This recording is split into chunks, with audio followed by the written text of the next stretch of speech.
최근 국제전쟁까지 겹쳐지면서 공급 불안정, 에너지 부족 위기를 직감한 각국은 공급망 확보를 위한 정책과 대응책 마련에 힘을 쏟고 있습니다. 에너지 위기로는 유럽에서 먼저 시작하지 않았습니까? 원인이 무엇이었는지 그리고 그 배경에 대해서 좀 설명을 부탁드립니다. 예, 말씀하신 것처럼 유럽은 전 세계에서 재생에너지 비중이 가장 높은 지역입니다. 바람이 잘 불고 햇볕이 잘 내리쬐는 기간은 큰 문제 없이 재생에너지가 생산한 전기를 사용할 수 있습니다만 그렇지 않으면 전력 생산에 큰 문제가 발생하게 되는 거죠. 예를 들어 전기가 필요한 시기에 바람이 불지 않거나 비가 오거나 구름이 끼어서 풍력이나 태양광 등의 재생에너지가 기대했던 전기를 생산하지 못하게 되면서 유럽에서 문제가 발생하기 시작한 것이죠. 전력 부족 문제는 북유럽과 중부 유럽에서 시작되어서 영국뿐 아니라 스페인, 독일, 프랑스 등 유럽 여러 국가의 전기 가격을 치솟게 했습니다. 네. 한 국가의 전력 부족이 다른 국가의 전력 가격에 얼마나 직접적인 영향을 미치는지 알 수 있었습니다. 그래서 국제관계를 유기적이라 일컫으며 국제적 공조와 협력을 강조하는 것이 아닌가 이런 생각이 듭니다. 풍력 그리고 태양광, 재생에너지 말고도 다른 에너지원으로 전기를 생산할 수는 없을까요? 다른 대체 에너지 말입니다. 네, 유럽의 경우를 조금 더 말씀드리면 이제 전력난으로 어려움을 겪은 유럽은 이제 가뭄이라는 두 번째 복병을 만나게 되는데요. 저렴한 수력 발전 전력을 수출하던 이제 북유럽의 에너지 가뭄을 맞추면서 풍력 발전이 저하되고 유럽 전체의 에너지 위기를 확산시킨 것이죠. 그래서 에너지 위기에 직면한 유럽은 화석 연료인 천연가스로 눈을 돌리게 됩니다. 재생에너지가 폭염이나 한파 등으로 전력을 생산하지 못할 때마다 유럽은 대체 에너지로서 천연가스에 의존해 왔습니다. 그러나 러시아, 우크라이나 전쟁 등으로 천연가스 재고가 점차 바닥이 날 위기에 처하게 되면서 유럽과 주변 국가들이 에너지 부족의 위험성을 깨달았고 이 같은 위기인식이 퍼져나가면서 에너지 위기론이 고개를 들게 된 것입니다. 러시아 우크라이나 전쟁으로 가스 공급이 원활치 않게 되자 유럽은 극심한 에너지 위기를 겪었다고 할 수 있습니다. 네, 주신 바와 같이 실제로 코로나 시기에 생산 설비와 인력 문제까지 겹치면서 한때 북유럽의 전력 가격은 1년 전보다 5배가 올랐다고 합니다. 영국 전력 현물 가격은 6배에서 7배까지 올랐고요. 천연가스 쪽도 상황을 보면 매우 불안정한 모습을 보이고 있습니다. 23년 10월에 발생한 이스라엘 팔레스타인 전쟁으로 유럽의 천연가스 값이 12%나 급등하면서 가스 공급 부족의 우려가 다시 고개를 들고 있는 상황입니다. 이스라엘과 하마스 간의 분쟁으로 인해서 이스라엘 정부가 2023년 10월 10일 보안상의 이유로 대규모 해상 천연가스 생산을 중단시키면서 커진 불안감이 가격 상승을 이끌었다 이렇게 볼 수 있는데요. 23년도 유럽 천연가스 가격 동향표를 보면 연초부터 6월까지는 안정세를 찾아가다가 6월 이후부터는 다소 불안한 모습을 보이다가 중동전이 발생한 10월 이후 급등하는 모습을 보여주고 있습니다. 네, 그렇습니다.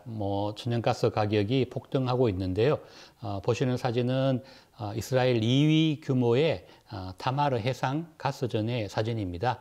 이 타마르 가스전의 생산 중단은 이스라엘을 거쳐서 유럽으로 가는 가스의 공급 문제를 확산시켰습니다. 이스라엘과 하마스 간의 분쟁이 앞으로 더 확대될 경우에는 이스라엘 최대의 가스전인 리바이어든 가스전의 생산도 영향을 받게 될 가능성이 높아지게 됩니다. 여기에 핀란드 가스 파이프라인의 누출로 인해서 가스 공급 중단 사태도 발생했고 호주의 액화 천연가스 시설의 노동자 파업으로 가스 공급에 차질을 빚는 일도 발생하면서 유럽 전역에서 천연가스의 공급 불안감과 가격 상승이 다시 일어나게 된 것입니다. 네, 유럽은 2022년에도 에너지 쇼크를 겪은 적이 있었습니다. 러시아의 우크라이나 침공, 이에 따른 서방의 경제적 제재와 그 제재에 대한 보복으로 러시아가 가스 공급에 제동을 걸면서 유럽의 에너지 가격이 급등한 것이죠. 유럽은 러시아산 석유와 가스가 중요한 공급원 중 하나였기 때문에 공급의 급감을 우려하지 않을 수 없는 상황이었는데요. 예상과는 달리 유럽은 대체 공급원을 찾아서 적절하게 대응했고 겨울철 배급과 정전과 같은 비극적인 상황은 발생하지 않았습니다. 앞으로도 유럽은 이와 비슷한 대비를 계속해 나갈 것으로 보입니다만은 중동전으로 인한 공급망 불안감으로 가스 가격이 급등함에 다소 어려움을 겪고 있습니다. 다른 국가에서 공급원을 찾고 협력을 대체해서 공급망을 늘린다면 안정세를 찾아갈 수는 있을까요? 네, 가스 공급에도 참 어려운 문제가 많습니다. 미국은 이런 천연가스의 수급 문제를 안정시키기 위해서 천연가스 수출을 확대하고 있고요. 향후에도 수출량이 더 증가할 것으로 그렇게 예상됩니다. 그 외에도 지금 말씀하신 것처럼 다른 에너지 공급원을 찾아서 국제적인 협력과 공조로 에너지 수요와 공급을 연결한다면 국제사회의 에너지 위기 문제를 슬기롭게 극복할 수 있을 것으로 그렇게 보입니다. 이런 점에서 한국과 일본이 처한 에너지 상황이 유사하기 때문에 한일이 에너지 분야에서 협력할 공간도 충분히 있다고 할 수 있겠습니다.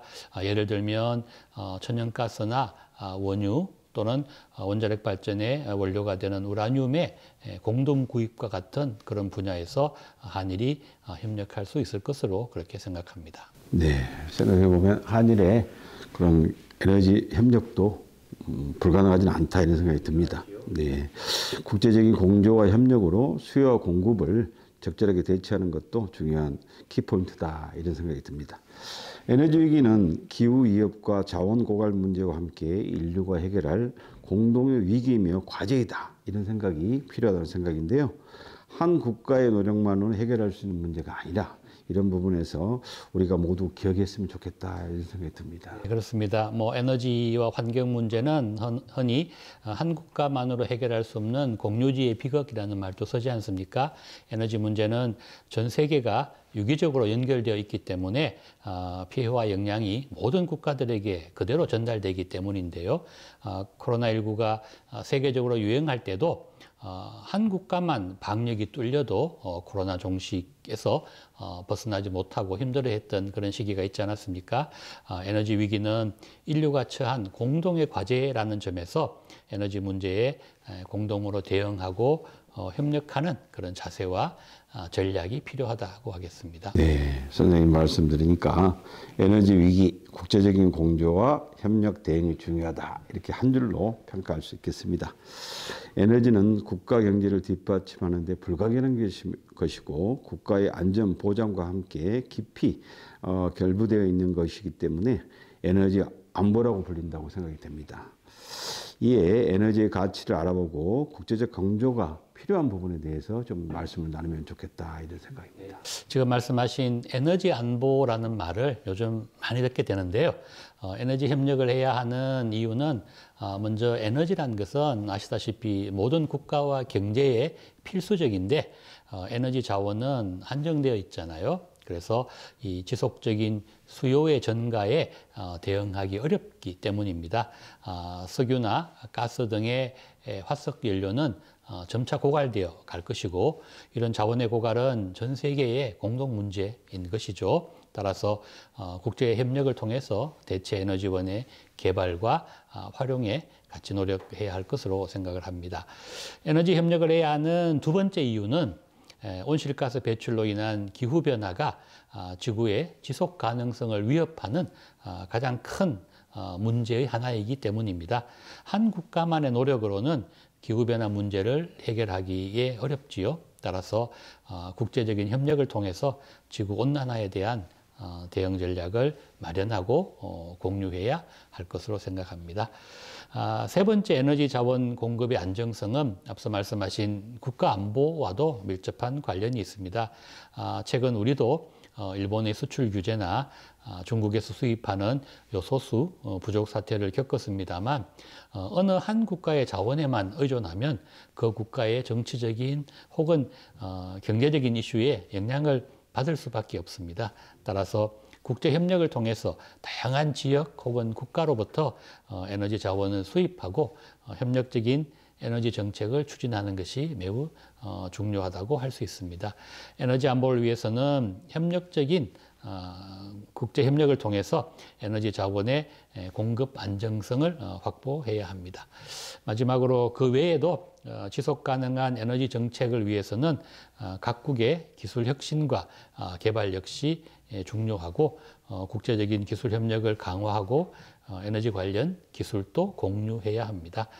에너지의 국제 협력을 통해서 지속 가능한 에너지 산업의 협력과 교류를 확대한다면 이를 통해서 여러 가지 경제적인 혜택 역시 얻을 수 있을 것으로 생각합니다. 네. 선생님 말씀 드리니까 국가 경제에 필수적인 에너지가 공동 가치 실현과 공동 이익을 달성하기 위해서 그 협력, 공조 자체가 필요한 것이며 또 중요한 것이다. 이렇게 정리할 수 있겠습니다. 네, 그렇습니다. 네, 그러면 다음 세계 에너지 목표와 나라별 정책 상황은 어떤지 이 부분 살펴보도록 하겠습니다. 세계 에너지 목표란 기후 위기 대응을 위한 탄소 중립과 녹색 성장을 목표로 두고 온실가스 에너지 목표 관리제를 만들어 감축에 참여하고 있는데요. 전 세계적으로 기후변화와 에너지 수요 증가로 인해 친환경 에너지의 전환이 가속되고 있고 그런 가운데 원자력은 저탄소 에너지원으로 그 필요성이 증대되고 있다. 이런 생각입니다. 이러한 흐름 속에서 독일은 탈원전을 선언하며 유일하게 독자 행보를 보이고 있는데 이에 대해서 좀 말씀해 주십시오. 예, 독일이 여러 가지 경우에서 주목받고 있는데요. 러시아 우크라이나 전쟁으로 인한 에너지 위기 속에서 탈원전하는 국가는 전 세계에서 독일이 유일합니다. 작년 4월 독일은 마지막 남은 원전 3개를 영구 폐쇄하면서 최종적으로 원전에서 손을 떼게 됩니다. 이들 원전은 가동 중단이 되었고 이후 해체 작업에 돌입하게 되는데요. 이 해체 작업에도 10년 이상 걸릴 것으로 전망되고 이 해체 작업에는 건설할 때 이상으로 많은 돈이 들어갈 것으로 예상된다고 합니다. 또한 해체된 핵연료봉과 같은 그 고위험성 핵 폐기물은 보관도 까다롭고 처분에 많은 비용이 소모되는 그런 문제를 안고 있다라고 할 수 있습니다. 네, 말씀 들어보니까 독일의 탈원전은 찬성보다 반대가 높은 여론 속에서 이루어진 것으로 보입니다. 탈원전 이후에 독일은 지금 에너지 상황이 어떤가요? 네, 어려운 상황이죠. 독일의 탈원전에 대해서 독일 국내에서도 찬성보다 반대가 많았던 이유는 에너지 위기론의 우려가 컸었기 때문이죠.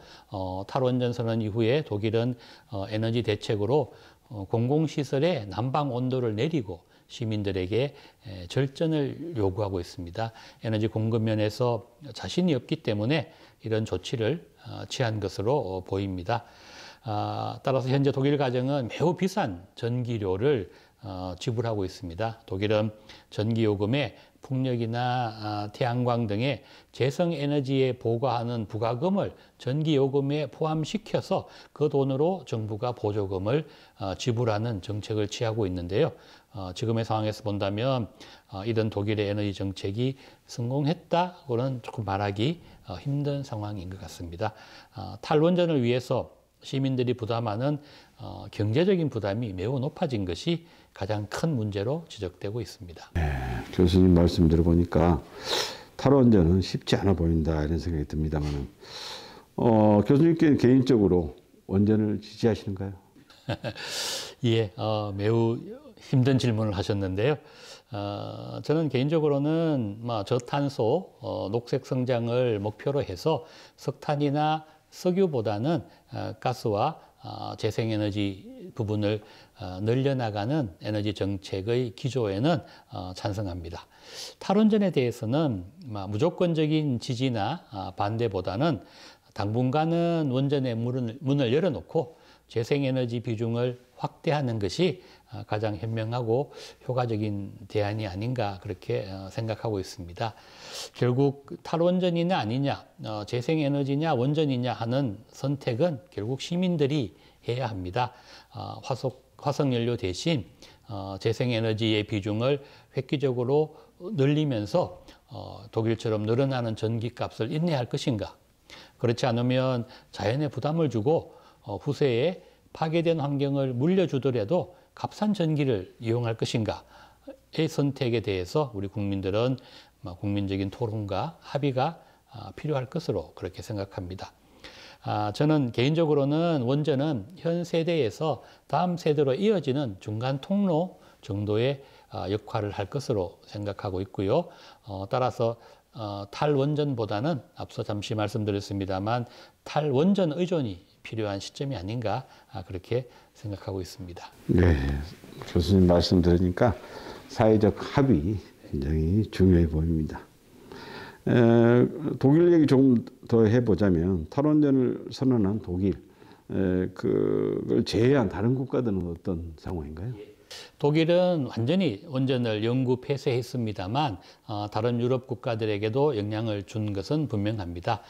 원전 발전량의 비중을 살펴보면 2022년 기준으로 에너지경제연구원의 국제에너지기구 자료에 의하면 2022년은 2021년과 비교해서 미국, 일본, 캐나다, 독일, 프랑스, 영국 등의 대부분의 국가가 원자력 발전량을 줄였습니다.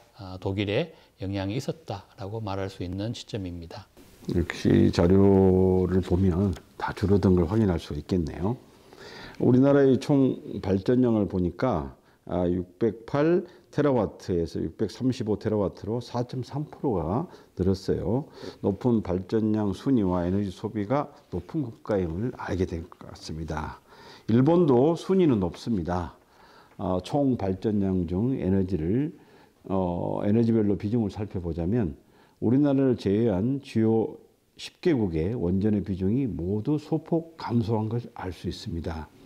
이에 반해 우리나라만 원전 발전량이 전체 발전량 중에 27.7%를 차지하고 있습니다. 약간 소폭 증가한 경우인데요. 재생에너지 분야에서도 큰 차이를 보이고 있습니다. 자료 화면입니다. 에너지기술연구원은 2000년과 2021년을 비교한 자료와 통계청 자료에 따르면 재생에너지가 1차 에너지 공급에서 차지하는 비중이 OECD 38개국 회원국 중에 대한민국이 38위와 37위로 2022년과 2023년 소폭 증가를 기록했는데요. 여전히 매우 부족한 경우인 것 같습니다. 한국과 기후 여건이 대단히 비슷한 일본은 후쿠시마 원전 사고 이후에 위축된 원전을 다시 확대하면서도 2030년 재생에너지 발전 비중을 36에서 38%까지 목표 수치를 끌어올리고 있습니다. 이렇게 보면 한국보다 한 발 앞서 있는 상황이다 이렇게 보입니다만은 일본의 에너지 정책 상황에 대해서 한번 언급해 주시죠. 예. 재생에너지 발전 비중을 이야기하면 참 우리는 부끄러운 지금 상황에 놓여 있습니다. 일본과 좀 비교해서 말씀을 드리면요. 재생에너지 비중을 비교하면 일본이 한국보다 우위에 있는 것은 확실합니다. 일본은 후쿠시마 사태 이후에 공급 안전, 그리고 에너지 안전, 친환경 에너지의 공급 확대를 최우선 목표로 내걸었고요. 일본은 에너지 기본 계획을 통해서 에너지원의 다변화와 그리고 재생에너지 발전 비중을 확대하고 에너지를 절약하고 에너지의 효율을 정진하는 데 주력을 해왔습니다. 러시아 우크라이나 전쟁으로 에너지 자립의 중요성이 커지는 가운데에서 한국과 처지가 비슷한 자원빈국 일본이 정부 차원의 이런 자원의 안정성을 추구해 왔기 때문에 우리와 좀 대조되는 그런 모습을 보여주는 것 같습니다.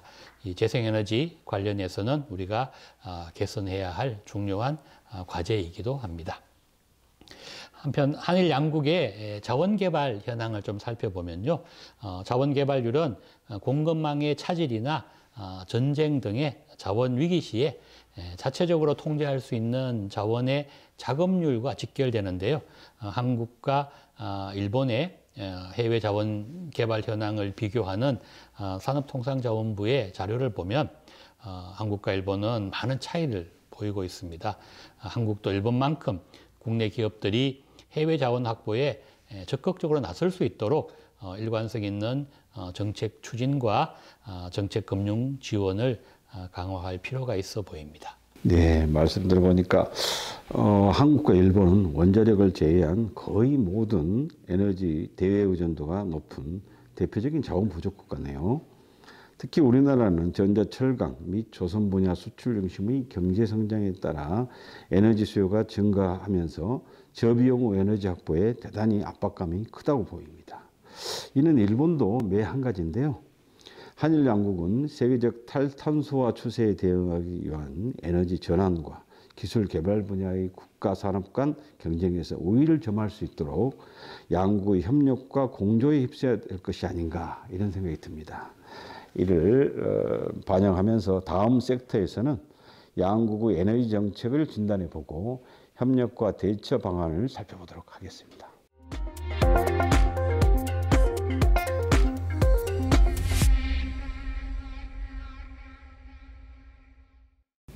먼저 한국과 일본의 에너지 정책부터 한번 살펴보시죠. 네.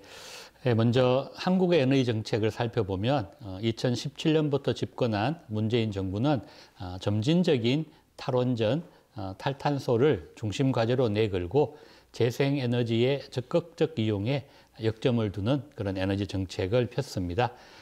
그러나 적은 일조량과 산악지형 등의 재생에너지 활용에 불리한 한국적 특성으로 한계에 부딪힐 수밖에 없었는데요.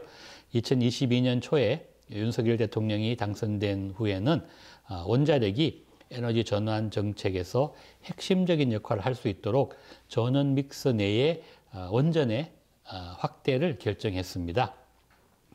2022년 12월에 발표된 제10차 전력 수급 기본계획에 따르면 한국은 2030년까지 원전 비중을 32% 이상으로 높이는 방안을 추진하고 있으며 원전 수출 계약 성공으로 원전 공급국의 입지를 구축하고 있고요. 따라서 이 원전 수출 분야에서도 활발하게 움직이고 있다고 할 수 있습니다. 네, 말씀하신 그런 분위기도 있습니다만은 자국의 이익을 우선시하는 글로벌 분위기 속에서 원전 시장은 특히나 복잡한 이해관계를 얽혀 있다 이렇게 보입니다. 2022년 10월 미국이 한국전력공사를 상대로 소송을 제기하였어요. 그리고 한미 관계가 복잡하게 얽히는 일이 발생했습니다. 이는 한미 두 국가 정상이 원자력 분야 상호 협력을 약속한 것과는 굉장히 대조적인 결과를 보인 것인데요. 한전을 상대로 제기한 소송의 결과는 어떻게 되었나요? 네, 한국형 원자로의 원천 기술이 전부 미국에서 우리가 수입한 것이기 때문에 이런 소송이 걸렸었는데요. 미국 원전 기업인 웨스팅하우스가 경쟁사인 한국의 한국전력과 한국수력 원자력을 상대로 한국의 독자적인 원전 수출을 막으려고 2022년 10월에 소송을 제기했습니다만 작년 9월에 권한없음으로 각하 결정이 되었습니다. 이로써 우리 입장에서는 원전 수출에 대한 걸림돌이 상당 부분 해소되었고 원전의 독자적인 수출의 길이 열렸다라고 할 수 있습니다. 네, 다행입니다. 각국의 이해관계가 복잡하게 얽혀 있는 만큼 국가 간 전략, 협력 대처안이 중요하다는 생각이 다시 한번 듭니다. 원전은 사용 후 폐기물 저장 시설과 처리 문제를 안고 있습니다. 2021년 12월 말 산업통상자원부 자료에 따르면 국내 핵 폐기물 임시 저장 수조 포화 시점이 31년에서 앞당겨져서요. 불과 6년 후인 30년으로 전망되고 있다는데요. 폐기물 처리장에 대한 특별법이 아직 준비되지 못한 채 국회에 계류된 상태인데요. 조속히 처리돼야 할 것으로 보입니다. 원전 해체 작업 부분에도 소요되는 비용과 기간이 엄청난 것으로 인식되는데요. 원전 해체 시장이 2051년까지 222조 원 규모로 성장할 거란 전망이 있습니다만은 국내에서는 아직 익숙하지 않은 원전 해체 산업입니다. 원전업계의 새로운 먹거리가 될 수 있다는 기대감과 우려가 같이 공존한다 이렇게 보이는데요. 대한민국의 원전 해체 산업은 어떤 수준입니까? 예, 현재 연구정지 상태인 고리 1호기의 원전 해체가 내년부터 본격적으로 착수될 그런 예정입니다. 한수원은 지난 2015년부터 2021년까지 7년간 원전 해체를 위한 상용화 기술 개발을 마쳤다고 합니다. 고리 1호기는 국내 최초의 원전 해체라는 점에서, 그리고 월성 1호기는 세계 최초의 중수로형 상업원전 해체라는 점에서 각각 의미가 매우 큰데요. 국내 기업들이 고리 1호기와 월성 1호기 해체 경험과 실적을 쌓아서 이를 발판으로 세계 시장에 진출하기 위한 그런 정책 역량을 쏟고 있는 그런 상황입니다. 네, 그런 상황이네요. 세계적으로 연구정지된 원전에 대한 해체 작업이 확산되고 있는 단계에 접어들었다 이렇게 이해를 합니다. 우선 월성 1호기를 성공적으로 해체할 수 있다면 향후 글로벌 시장에서 중수로형 상업원전에 대한 경쟁력이 강화될 것이고, 여기에 무선통신, 무인조정, 로봇 등 우리나라가 강점인 4차 산업기술을 적용한다면 경쟁률이 강화되지 않을까 이렇게 생각됩니다. 부디 결실을 맺어서 좋은 소식으로 이어지길 응원하겠습니다. 원전이 지닌 단점을 보완해서 등장한 대체 에너지원이 소형 원자로인데요. 소형 원자로에 관해서 설명 부탁드리겠습니다. 차세대의 원자로로 각광받고 있는 것이 이른바 소형 원자로라고 할 수 있는데요. 이 소형 원자로는 안전성과 경제성, 그리고 기술력 등의 다양한 측면을 고려해서 대형 원전의 대안으로 떠오르는 에너지원이라고 할 수 있습니다. 소형 원자로는 Small Modular Reactor를 줄여서 SMR, 소형 모듈 원자로라고 부르는데요. SMR은 전기 출력이 약 300메가와트 이하의 원자로를 흔히 이야기합니다. 좀 더 자세히 설명드리면 SMR은 하나 또는 다수의 소형 원자로를 추가할 수 있는 모듈 방식으로 설계된 것을 지칭합니다. 기존의 대형 원전과 비교해서 약 10분의 1 크기로 용기 하나에 원자로, 전기 발생기, 가압기 등이 모두 포함되어 있는 그런 형태입니다. 비록 출력은 낮지만 크기가 작은 만큼 방사성 물질이 유출될 위험성이 낮아지고 안전하고 건설 기간도 2년에 불과해서 초기 비용이 적게 들어 경제성과 안정성이 대폭 향상된 그런 장점을 가지고 있습니다. 또한 환경과 경제를 중시하는, 양립시키는 지금의 흐름과 맞춰서 탄소 중립의 기후 정책에도 기여할 수 있는 에너지원으로 최근에 더욱 주목받고 있는 에너지원입니다. 마찬가지로 핵물질을 다루는 시설이기 때문에 여전히 엄격한 규제와 관리가 필요하지만 SMR의 보급의 확대 역시 하나의 대안이 될 수 있을 것입니다. 네, 최근 2023년 12월 11일 한국원자력연구원이 국내 민간 기업인 현대엔지니어링과 한국형 소형 원자력 해외 수출을 위한 업무 협약을 맺고 캐나다 현지의 스마트 실증 건설 사업의 속도를 낼 전망이 들려왔습니다.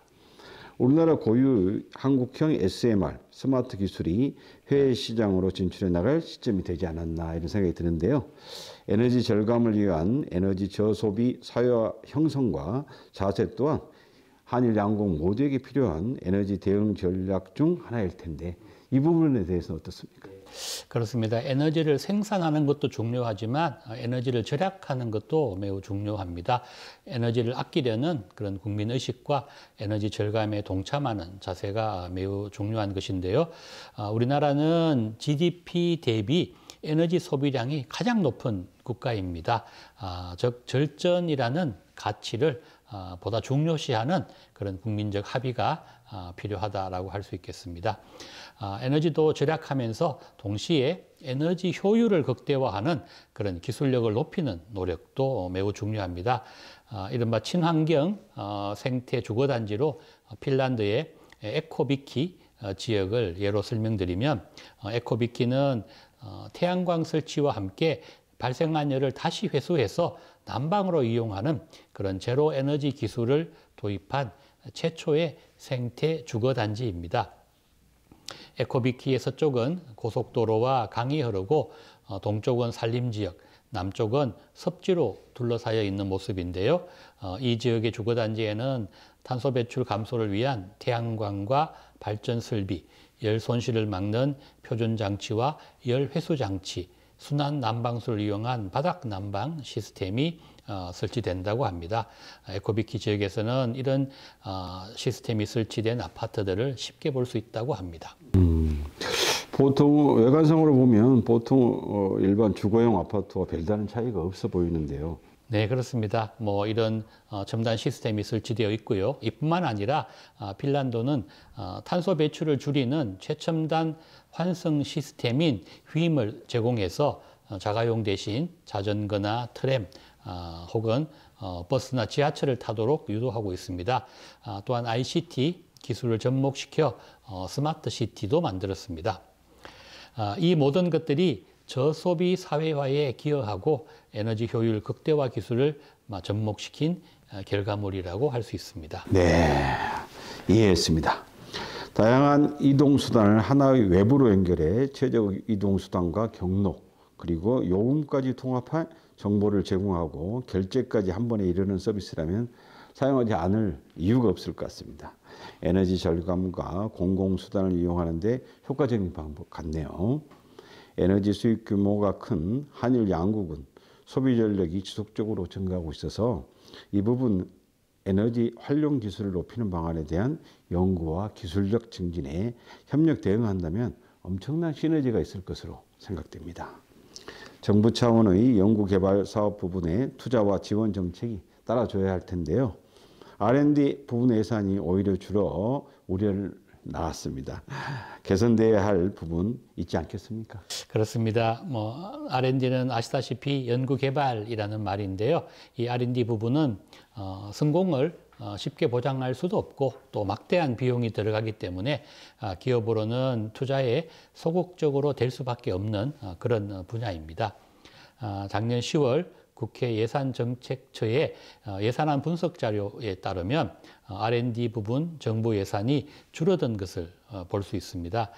정부는 R&D 예산을 늘리고 재생에너지 사업 등과 관련한 기술 개발을 위한 지원과 투자에 좀 더 적극적으로 나서야 할 것으로 그렇게 생각합니다. 일본의 경우를 보면 일본은 2011년 후쿠시마 원전 사고 이후에 신재생 에너지 개발과 이를 활용하는 방안에 집중하면서 구체적인 에너지 정책과 방향을 계획하고 실행하는 데 많은 노력을 기울였습니다. 그 결과 앞서 말씀드린 것처럼 신재생 에너지의 발전 비중이나 목표 수량이 우리보다 우위를 점할 수 있게 된 것인데요.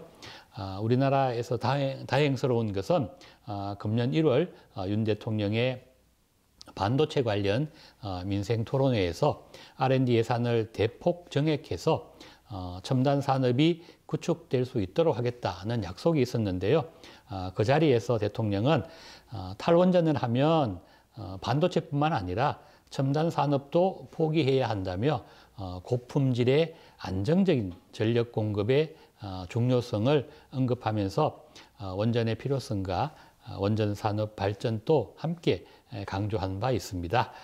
사실 탈원전과 반도체 등 첨단 산업이 어떠한 연관관계가 있는지 그 부분에 대한 논란은 있습니다만 향후 정부 예산과 정책 동향 등을 지켜볼 필요는 있다고 생각됩니다. 네, 우선 R&D 예산이 적용될 것이라고 하니까 다행스럽습니다. 재생에너지 사업과 에너지 효율 극대화하려는 기술 산업은 정부 차원의 투자와 지원이 반드시 필요한 분야라고 생각됩니다. 기업이 마음 놓고 연구와 개발을 할 수 있는 분위기 조성, 환경 조성이 된다면 관련 산업과 기술 산업들이 서로 자리 잡지 않을까 이렇게 생각이 되는데요.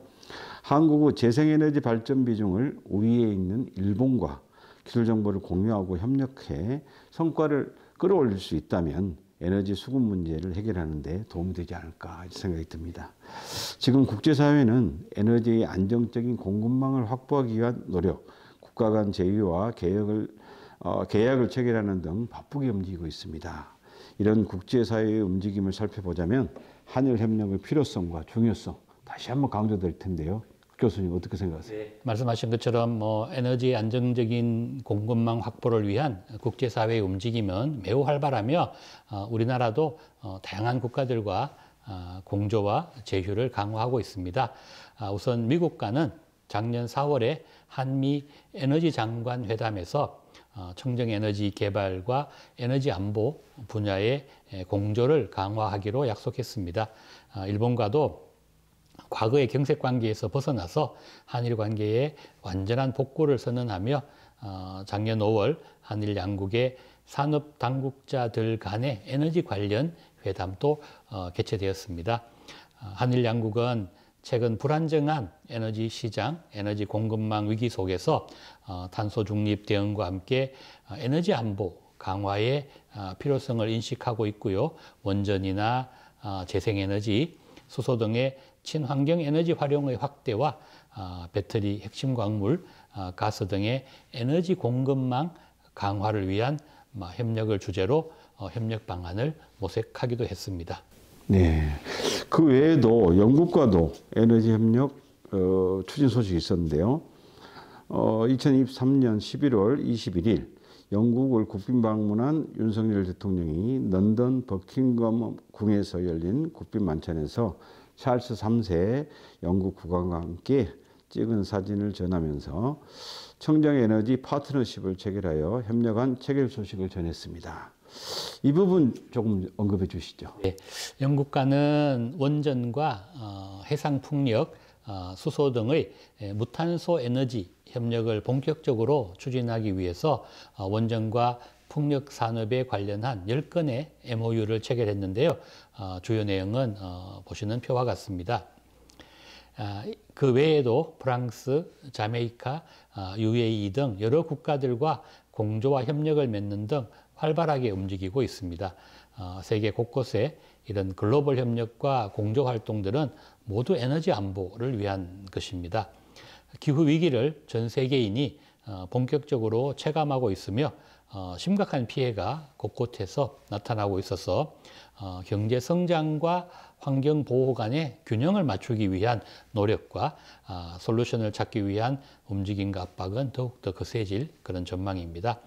이 시점에서 한국과 일본 양국은 현재 상황을 냉철하게 되돌아보고 변화하는 데 주저함이 없어야 할 것입니다. 네, 저도 전적으로 동의합니다. 최근 들어 한일 관계 변화의 흐름을 타고 한일 양국 정상끼리 만남이 잦아지는 이유 또한 이러한 인식이 바탕이 되었지 않나 이렇게 생각합니다. 작년 9월 10일 인도 뉴델리에서 주요 20개국 G20 정상회담 때 회담을 가진 이후 2달 만인 11월 17일 미국 샌프란시스코에서 다시 만남을 가졌어요. 2달에 한 번꼴로 만나면서 이른바 셔틀 외교가 자리 잡는 분위기입니다. 이날 샌프란시스코에서 열린 아이펙 한일 정상회담에 대해서 언급해 주시면 어떨까요? 예. 말씀하신 아이펙 정상회담은 작년 11월 미국 샌프란시스코에서 열렸는데요. 이 아이펙 정상회담에서 한일 양국은 한일 그리고 한미일 간의 경제 및 안보 협력을 재점검하고 북한 문제에 대한 의견도 나눈 것으로 그렇게 알려졌습니다. 당시 에이펙의 우선 대화 테이블에 오른 회의 주제는 회복력 있는 지속 가능한 미래 창조, 기후 위기와 에너지 전환이라는 조금 어려운 회의 주제였는데요. 윤 대통령은 원전과 수소의 역할을 강조하는 무탄소 에너지 연합을 제안하면서 태양이나 풍력 등의 급격한 전환이 어려운 개발도상국의 상황을 설명하고 기후위기 취약국에 대한 지원을 제안했습니다. 또한 이 자리에서 한일 양국 정상은 한일 관계의 긍정적인 흐름을 환영하면서 외교, 안보, 경제 등의 양국 간 협의체가 복원되어서 소통이 이어지는 만큼 다양한 분야에서 체감할 수 있는 성과를 거둘 수 있도록 더욱 노력해 나가기로 그렇게 뜻을 모았습니다. 한일 양국은 한일 미래 세대 간의 유학이나 인턴십, 취업 등의 교류 확대를 위한 양국 당국 간 소통을 계속할 것이고요. 남반구의 신흥국가 개발도상국을 뜻하는 글로벌 사우스 대응을 포함한 글로벌 과제에도 적극 협력하기로 했고, 첨단 과학기술 분야를 포함한 폭넓은 분야에서 협력도 제안했다고 합니다. 네, 많은 일이 있었네요. 그 외에도 일본의 기시다 총리는 한일 양국에는 전력, 수송, 산업 등 폭넓은 분야에서 수소, 암모니아 이용과 활용을 추진할 큰 가능성이 있다, 이런 이야기를 했다는데요. 이걸 글로벌 밸류 체인으로 명명한 한일 수소 암모니아 공급망 구축을 제안했다, 이렇게 하는데 이 부분에 대한 협의도 이루어진 건가요? 네, 굉장히 중요한 부분을 말씀하셨는데요. 현재 우리나라는 수소차와 발전용 연료전지 공급 등의 수소 활용 측면에서는 압도적인 세계 1위의 국가입니다. 한편 일본은 가장 많은 수소 관련 특허를 보유한 기술 선진국입니다. 하지만 양국은 청정 수소를 생산해낼 여력이 부족한 문제점을 동시에 안고 있기 때문에 양국이 힘을 합치면 수소의 생산과 도입 비용을 대폭 절감하는 그런 효과가 있을 수 있습니다. 또한 청정 수소의 인정이나 안전 기준 설정 등의 국제 규범에 대한 논의에서도 한일 양국이 주도권을 확보할 수 있기 때문에 의견을 같이 하고 향후에 협력하기로 그렇게 했는데요.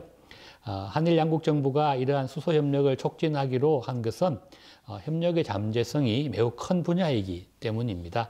한국과 일본은 철강이나 화학과 같이 많은 에너지를 사용하는 산업이 많고 연료를 대부분 수입에 의존한다는 공동의 과제를 안고 있습니다. 따라서 연소시에 이산화탄소가 나오지 않는 수소와 암모니아의 활용이 양국 모두에게 중요한 방안일 수밖에 없습니다. 이런 이유로 양국이 탈탄소 연료인 수소와 암모니아의 공동 공급망 구축과 기술 분야에서 공조하고 협력하기로 약속한 것입니다. 네, 말씀 들어보니까 정말 협력할 분야가 한두 가지가 아니네요. 한일 에너지 공동망 구축을 위한 이 같은 협력과 움직임은 더욱 진전된 형태로 갈 것 같은데요. 민관으로 확대되지 않을까 생각이 드는데 어떻게 예상하십니까?